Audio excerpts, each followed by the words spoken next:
set buffet halal 35 ya. Saya boleh makan kambing siapa muto. Saya ada siapa dekat Samurai Yakiniku beret 12 ni nak makan dia punya buffet 35 ya je. Saya sekali dengan kambing boleh tambah siapa muto ni. Dalam set dia ni ada Yakiniku, ada shabu-shabu, ada marinate lamb, ada marinate chicken, ada salad, miso soup. Saya nasi pun ada juga, nasi Jepun. Dengan harga 35 ya ni saya unlimited refill. Saya nak makan siapa muto, siapa macam perut pun boleh. Kambing dia memang special, sedap sungguh. Saya perapai dia tu special sini dia. Memang berbaloi-baloi lah saya 35 ya. Termasuk kambing tambahlah kakak Nok. Oh ni pula wagyu skewer saya boleh add on lah ni.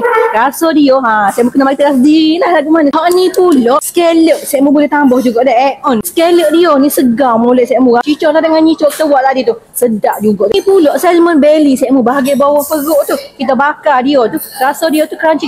Bayar dia kulit dia. Lepas tu dia lemak dia tu lemak gitu semua. Sedap semua saya Ni pula menu saya wajib order. Dia punya signature ramen sini deh. Sup dia sedap doa saya tak serupa dengan sup-sup kita ni. Ni pula Jigoku Karagedon saya macam nasi campur dengan salad gitu. Lepas tu dia ada dengan air Korea saya jadi juga ni saya air dia saya boleh add on macam-macam jenis. Ada caramel latte, ada momotaru, ada sabu naga, ada juga. Lepas tu dia ada samurai sparkling dia. Suasana kedai dia tu selesa saya tempat dia berekon sesuai untuk family lah. Terima kasih Samurai Yakiniku ni yang sebelah daripada Zeus beret 12 saya